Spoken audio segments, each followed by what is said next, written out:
नमस्कार दोस्तों, मैं विनय ज्योतिषी आप सभी का अपने चैनल में बहुत बहुत स्वागत करता हूं। आशा करता हूं आप सब स्वस्थ होंगे और सुरक्षित होंगे। दोस्तों, हम बात करेंगे 2026 के वार्षिक राशिफल की और सिंह लग्न की। यानी आपके पहले भाव में लग्न में 5 नंबर लिखा है और आपका सिंह लग्न है, तो ये वीडियो आपके लिए। चलिए दोस्तों, बेसिकली वार्षिक जब राशिफल की हम बात करते हैं तो इसमें हम मुख्यतः 4 ग्रहों को ही हम कंसीडर करते हैं या लेते हैं। शनि को, बृहस्पति को और राहु केतु को, क्योंकि ये बड़े ग्रह हैं और राशियों में ज़्यादा वक्त तक रहते हैं। तो चलिए सबसे पहले हम बात करते हैं बृहस्पति की, जो कि बृहस्पति 2026 में 2 बार राशि परिवर्तन करेंगे। बृहस्पति आपके मिथुन राशि में वर्तमान में विराजमान है, आपके एकादश भाव में, जहाँ एक और आपको समाज से जोड़ते हैं, दोस्तों यारों से जोड़ते हैं, बड़े भाई बहनों से जोड़ते हैं और लाभ प्राप्ति के लिए शुभ रास्तों से सही ढंग से सही तरीके से आपको प्रेरित करते हैं। वहीं बृहस्पति की 3 दृष्टि होती है। बृहस्पति 7वें देखते हैं और 5वें 9वें उनके पास एक्स्ट्रा विशेष दृष्टि उन्हें प्राप्त है। तो 5वीं दृष्टि से आपके एकादश भाव में बैठे हुए बृहस्पति आपके पराक्रम भाव को देखेंगे, जहां वो आपके पराक्रम को बढ़ाएंगे, साहस को बढ़ाएंगे। निश्चित तौर पे आपकी इच्छा और कामना के प्रतिफलन का समय है। आप ज़्यादा से ज़्यादा अपनी इच्छा और कामना की पूर्ति कर सकेंगे। वहीं 7वीं दृष्टि से देखेंगे आपके पंचम भाव पे, जहाँ आपको एक और आपके जो लोग कला जगत से जुड़े हैं वो अपने कला जगत में ज़्यादा बेहतर अच्छा काम कर सकेंगे, ज़्यादा आगे बढ़ेंगे। जो लोग हीलिंग देते हैं, लोगों का किसी प्रकार से उपचार करते हैं, वो बेहतर काम कर पाएंगे। पढ़ने वाले बच्चे बहुत अच्छा पढ़ पाएंगे। जिनका प्रेम संबंध चल रहा है वो परवान चढ़ेगा या आगे बढ़ेगा, या नहीं है तो होने की संभावना बनती है। और दूसरा, जिन्हें संतान नहीं है, उन्हें अगर महादशा अंतरदशा के योग संयोग बने हुए हैं तो उन्हें संतान की प्राप्ति भी इस समय बृहस्पति करा सकते हैं। और बृहस्पति की वहाँ से 9वीं दृष्टि पड़ेगी आपके 7वें भाव में। दोस्तों, 7वें भाव में बृहस्पति जब देखेंगे तो आपके जीवन साथी का सुख बढ़ेगा। जिनकी मैरिज नहीं हुई उनके लिए मैरिज की संभावना बढ़ जाती है। और इसके अलावा जो लोग व्यापार से जुड़े हैं, निश्चित तौर पे व्यापार उनका उन्नति करेगा और आप नया व्यापार भी लगा सकते हैं, नया काम भी शुरू कर सकते हैं। ये भी बृहस्पति आपको अवसर प्रदान करते हैं। बृहस्पति 2 जून को चले जाएंगे। ये स्थितियाँ रहेगी दोस्तों 2 जून तक। 2 जून से लेके 31 अक्टूबर तक बृहस्पति आपके 12वें भाव में रहेंगे और वो मूलतः कर्क राशि में चले जाएंगे, अपनी उच्च राशि में।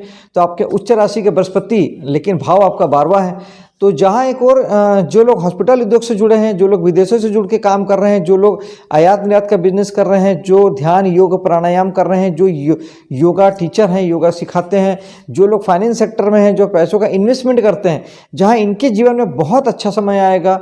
ये बहुत जीवन में राइज करेंगे, बहुत आगे बढ़ेंगे और अच्छी शुभता आएगी। वहीं बृहस्पति, अगर हम खर्च की बात करें, जो लोग यहाँ के काम नहीं करते तो फिर 12वां भाव हमारे खर्च का होता है, नुकसान का होता है। लेकिन बृहस्पति चूंकि शुभ ग्रह है तो वो खर्च आपके नुकसान के बारे में नहीं कराएंगे। ये जरूर हो सकता है कि आप धर्म कर्म के कामों में पैसों का खर्च करें, विदेश यात्रा करें, धार्मिक यात्राएं करें, मंदिर आदि बनाएं, प्रवचन वगैरह आप करवाएं, कहीं भी अपने धार्मिक कार्यक्रमों के लिए आपको पैसों का इन्वेस्टमेंट, पैसों का खर्च आप कर सकते हैं।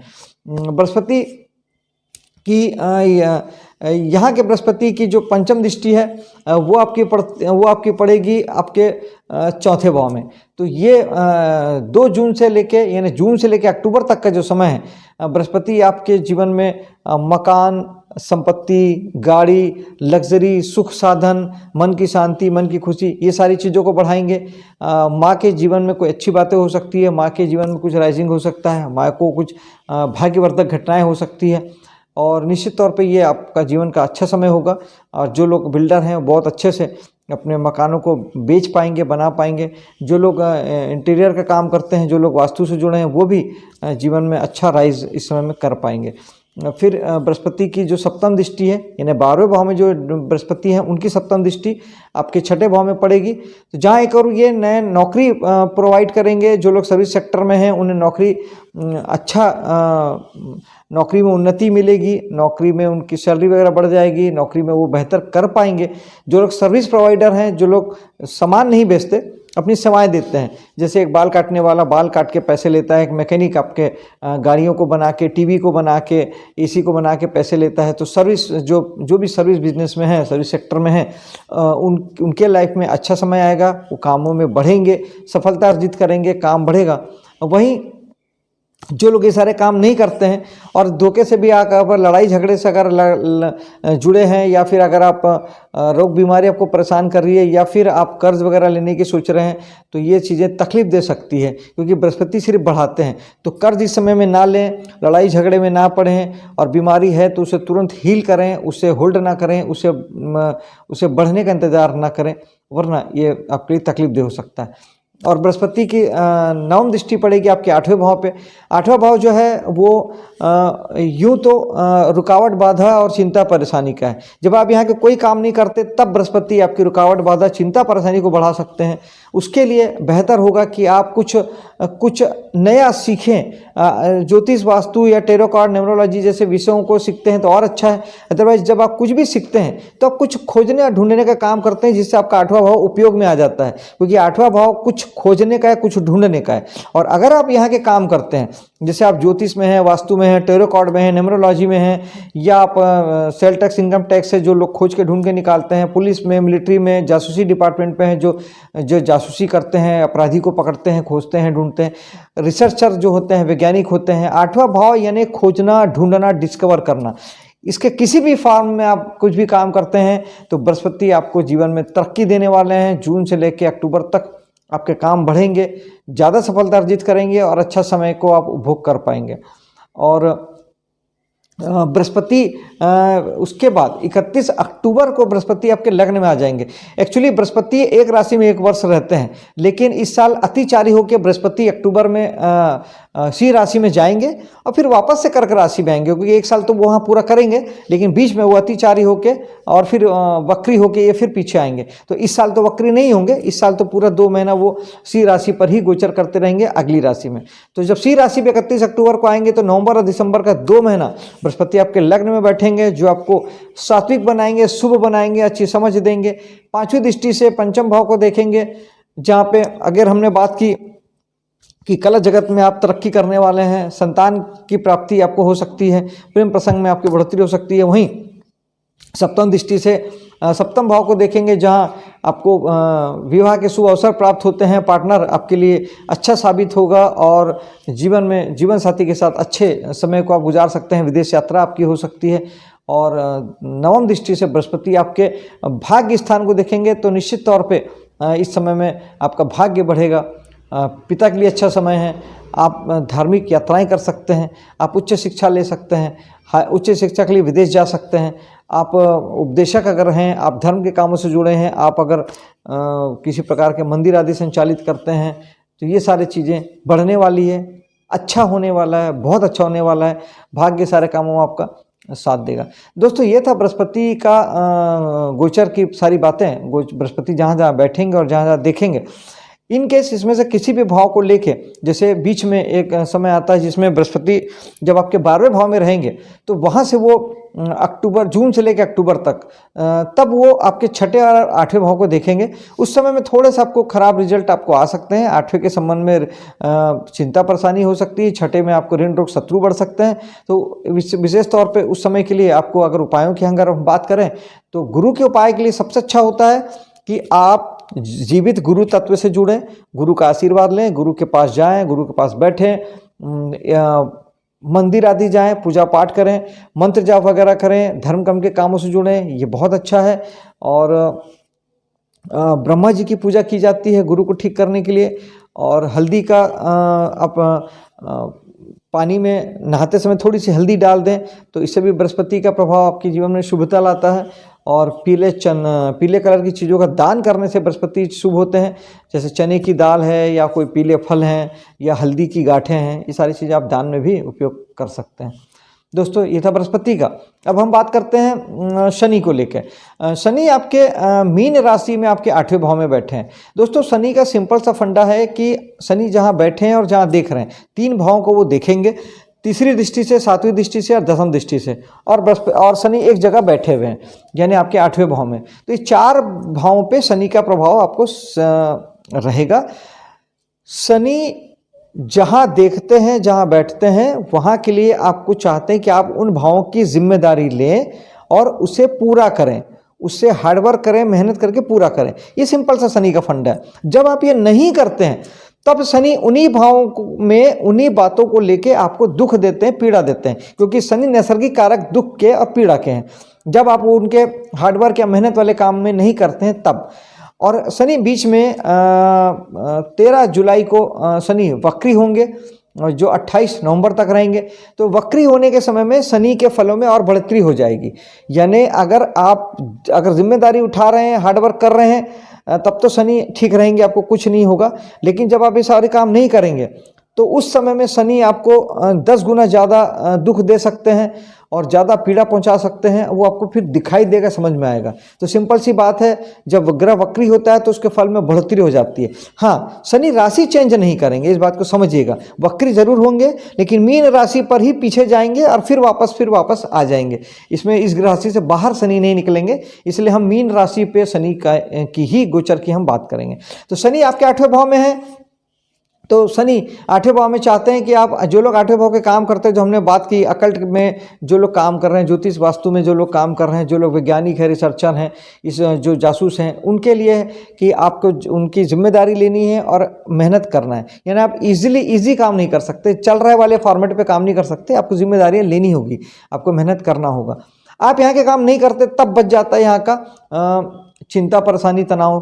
तो चिंता परेशानी तनाव भी एक व्यक्ति वो होता है जो चिंता परेशानी तनाव में भी जीता है, उसे जीने की आदत में शामिल कर लेता है, उसके साथ जीने लगता है। ये नहीं चलेगा। शनि चाहते हैं कि इसकी जिम्मेदारी लें। आपको कोई रुकावट आ रही है, कोई बाधा आ रही है, किसी बात को लेकर चिंता परेशानी है, तो उस जिम्मेदारी को आप महसूस करें कि ये क्यों आ रही है और उसे सॉर्ट आउट करें, उसे मेहनत करके उसे अपने से दूर करने की कोशिश करें। ये नहीं करेंगे तो शनि उस चिंता परेशानी, दुख, पीड़ा, प्रॉब्लम को 10 गुना, 4 गुना, 8 गुना और मल्टीपल कर देंगे, बढ़ा देंगे, और वक्री के समय में और बढ़ा देंगे। तो आपको ये सारी जिम्मेदारी उठानी पड़ेगी। उसके बाद शनि की दृष्टि की बात करते हैं तो शनि तीसरी दृष्टि से दशम को देखेंगे, यानी आपको अपने कर्म क्षेत्र में आपको जिम्मेदारी लेनी है और मेहनत करना है। शनि की सप्तम दृष्टि पड़ेगी धन भाव पे, जहाँ आपको बैंक बैलेंस के लिए, कुटुंब परिवार के लिए जिम्मेदारी लेनी है और कठिन परिश्रम करके उसे पूरा करना है। यानी इस बैंक बैलेंस की चिंता आपको करनी है, आप छोड़ नहीं सकते कि चलिए जैसा है चल रहा है, चलता रहेगा। शनि की दशम दृष्टि पड़ेगी आपके पंचम भाव पे, यानी संतान को लेके, प्रेम प्रसंग चल रहा है तो प्रेमी को लेके, एजुकेशन को लेके, और अगर जो लोग कला फील्ड में हैं और हीलिंग मोडालिटी में हैं, हीलिंग लोगों को उपचार करते हैं, इन लोगों को जिम्मेदारी लेनी है और उसे पूरा करना है। संतान की जिम्मेदारी से बच नहीं सकते, प्रेमी प्रेमिका की जिम्मेदारी से नहीं बच सकते, एजुकेशन वाले लोग पढ़ने से बच नहीं सकते। अभी तक चल गया लेकिन अब नहीं चलेगा, शनि आपको पीड़ा दे देंगे अगर आपने ये सारी चीज़ें नहीं की तब। सबसे अच्छा उपाय तो यही है कि जो ग्रह चाहते हैं वो बन जाना, यानी शनि जिम्मेदारी है, शनि उसे मेहनत से पूरा कर रहे हैं। अगर आप ये करते हैं तो शनि बन जाते हैं, तो शनि आपको तकलीफ नहीं देते। फिर भी अगर आपको इन किसी भी भाव से तकलीफ होती है जहाँ शनि बैठे हैं और 3 भाव में शनि देख रहे हैं, दूसरे, 5वें और आपके 10वें भाव को शनि देख रहे हैं 8वें भाव से, और 8वें भाव में विराजमान है, तो ये 4 भावों से अगर आपको कुछ भी कष्ट, तकलीफ, दुख, दर्द, पीड़ा महसूस होता है तो शनि का उपाय कर सकते हैं। ओम शनिश्चराय नमः 1 माला जाप कर सकते हैं। शनि मंदिर में सरसों का तेल चढ़ा सकते हैं, गरीब को सरसों का तेल दान कर सकते हैं। शाम को पीपल में एक सरसों तेल का दिया जला सकते हैं। पीपल का पेड़ नहीं है तो गमले में छोटा सा पेड़ एक लगा सकते हैं। हनुमान जी की साधना कर सकते हैं, बजरंग बाण, हनुमान चालीसा, सुंदरकांड का पाठ कर सकते हैं। गरीब लोगों की सेवा कर सकते हैं। लेबर क्लास, मजदूर क्लास जो लोग होते हैं, ये साक्षात शनि को रिप्रेजेंट करते हैं। उन्हें खुशी दे सकते हैं, उनके प्रति अच्छे भाव रख सकते हैं, उनके प्रति अच्छा नजरिया रख के उनकी हेल्प कर सकते हैं। इससे शनि आपके ठीक होते हैं। और अंत में बात करते हैं राहु और केतु की। दोस्तों, राहु और केतु पूरे साल दिसंबर तक एक ही राशि में रहेंगे। राहु आपके कुंभ राशि में है, केतु आपके सिंह राशि पे है। और लास्ट में दिसंबर में 1 महीना राहु और केतु 5 दिसंबर को राशि बदलेंगे। उसके बाद फिर अगले 1.5 वर्ष तक, यानी आपके दिसंबर के बाद से अगले 1.5 वर्ष, यानी 2027 का भी पूरा साल वो उसी राशि में रहेंगे जिस राशि को चेंज करेंगे। तो चलिए पहले समझते हैं। राहु आपके 7वें भाव में है दोस्तों राहु एकादश कुंभ राशि में आपके सप्तम भाव में विराजमान है। राहु मोह माया है, इच्छा है, कामना है, डिजायर है। आप निश्चित तौर पे आप सप्तम भाव को लेके आप जितना मर्जी आप डिजायर, कामना, इच्छा, मोह माया पाल सकते हैं। ये राहु का नेचर है। आप इस समय में बिल्कुल ये सारी चीज़ें पाल सकते हैं, इसके पीछे लग सकते हैं, कहीं कोई दिक्कत बाधा नहीं है। हाँ, लेकिन अगर बहुत ज़्यादा विचार आ रहे हैं, विचार आपको परेशान कर रहे हैं, उसके लिए आप मेडिटेशन करिएगा। अदरवाइज आपको सप्तम भाव जीवन साथी को लेके, व्यापार को लेके, बिजनेस पार्टनर को लेके जितना मर्जी आप अपनी इच्छा पालिए, कामना पालिए, भोग विलास की ओर जाइए, कहीं दिक्कत नहीं है, लेकिन पॉजिटिव एटीट्यूड के साथ, सकारात्मक भावना के साथ। और यही राहु जब 5 दिसंबर को राहु केतु वक्री चलते हैं तो एक राशि ये पीछे आ जाएंगे, यानी ये मकर राशि में आ जाएंगे आपके छठे भाव में। जब छठे भाव में राहु आएंगे तो निश्चित तौर पे आपको ये आपके काम धाम में चाहेंगे कि आप अपने काम धाम के प्रति काफ़ी मोह माया पालें, डिजायर पालें, अपने आप को बड़े की ओर देखें, क्योंकि राहु बड़े हैं। आप बड़ी सोच के साथ जब बड़ा काम करते हैं तो राहु इसमें अच्छी सफलता देते हैं। और ऋण रोग शत्रु के मामले में भी राहु आपको यहाँ पर समझने जैसी बात यह है कि ऋण रोग शत्रु को ये बढ़ा सकते हैं, क्योंकि राहु भी बढ़ाते हैं। तो अगर ऐसा कुछ होता है तो निश्चित तौर पे आपको राहु का उपाय करना चाहिए। राहु के लिए आपको जब ये दिसंबर में जाएंगे, लेकिन 27 का पूरा साल वो आपके इसी राशि में रहेंगे, तो लगभग 1.5 वर्ष के लिए जब ये छठे भाव में जाएंगे तो आपके कर्जे को बढ़ा सकते हैं, आपके दुश्मनी को, कोर्ट कचहरी के मामले को बढ़ा सकते हैं, और बीमारी को बढ़ा सकते हैं। तो इसके लिए राहु का उपाय जरूर से कीजिएगा। सबसे बढ़िया उपाय है मेडिटेशन। और दूसरे नंबर पे आता है कि आप राहु के लिए ओम ओम राहवे नमः एक माला जाप कर सकते हैं। सूखा नारियल बहते हुए पानी में बहाना, जल में बहाना, ये बहुत अच्छा उपाय है। राहु के लिए माँ सरस्वती की पूजा की जा सकती है, यानी ज़्यादा से ज़्यादा नॉलेज लेना, ज्ञान लेना, तो ये भी राहु को ठीक करता है।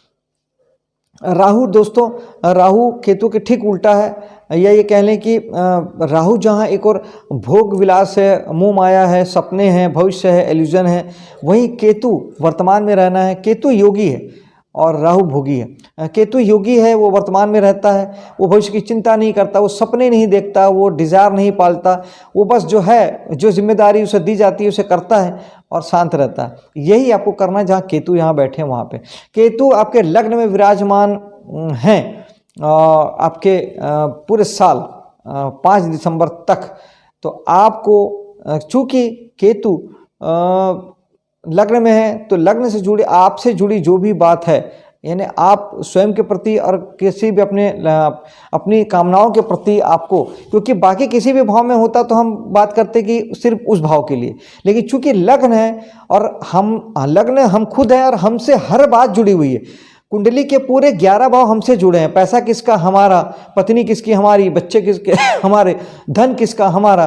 इच्छा किसकी? हमारी। डिजायर किसके? हमारे। शिक्षा किसकी? हमारी। तो केतु का लग्न में होने का अर्थ ये है कि आप और आपसे जुड़ी हर बात के लिए आपको लाई के साधु रहना है। केतु के पास धड़ है नीचे, केवल दिल है और पैर है, यानी दिल से करना है, केवल शिद्दत के साथ, ईमानदारी के साथ, प्योरिटी के साथ अपने काम को करना और प्रभु के चरण में डाल देना, बस यही केतु है। बहुत अच्छा रिजल्ट मिलता है। अगर आप ये नहीं करेंगे और अपने जीवन में आप ज़्यादा मोह माया पालेंगे, अगले 1 साल दिसंबर तक ज़्यादा इच्छा कामना पालेंगे तो इच्छा कामना तो आपको पूरी नहीं होगी, उल्टा केतु आपके पास जो है वो भी ले लेंगे। क्योंकि केतु के बारे में प्रसिद्ध है कि वो सब कुछ छीन लेते हैं। वो सब कुछ तब छीन लेते हैं जब आप राहु बनते हैं। आप राहु नहीं बनेंगे तो केतु कुछ भी नहीं छीनेंगे। आप तटस्थ रहिए, साधु जैसे रहिए, जो है, जो नहीं है नहीं है। जीवन को बिल्कुल सादगी के साथ जिए तो आपको आध्यात्मिक उन्नति के साथ जीना शुरू करिए। आध्यात्मिक उन्नति केतु का बेस है। ज़्यादा से ज़्यादा योगा करिए, प्राणायाम करिए, ध्यान करिए। जितना आप लाइक योगी रहेंगे, जितना योग साधना करेंगे, उतना केतु आपको अच्छा रिजल्ट, अच्छा फल देंगे। यही केतु 1 दिसंबर में, 5 दिसंबर को जब वक्री चाल से जब राशि चेंज होगा तो ये आपके 12वें भाव में, 12वें भाव में आ जाएंगे। उस वक्त जो लोग 12वें भाव के काम करते हैं उन्हें चाहिए कि वो अपने कामों के प्रति ज़्यादा सपने ना सजाएं, ज़्यादा डिज़ायर ना पालें, शांति से जीवन यापन करें, एक योगी की तरह जीवन यापन करें। जो लोग विदेश से जुड़ के काम कर रहे हैं, जो लोग हॉस्पिटल उद्योग से जुड़े हैं, और ज़्यादा से ज़्यादा 12वां भाव हमारा ऐसे भी योग, ध्यान, प्राणायाम का होता है, योगिक क्रियाओं का होता है, मुक्ति का होता है, तो वो आपको निश्चित तौर पे ज़्यादा बेहतर ढंग से केतु आपको रिजल्ट देंगे दोस्तों। दोस्तों ये था वर्ष 2026 के लिए सिंह लग्न का वार्षिक राशिफल। मिलता हूँ आपसे अगले वीडियो में, तब तक के लिए जय हिंद, जय माता दी।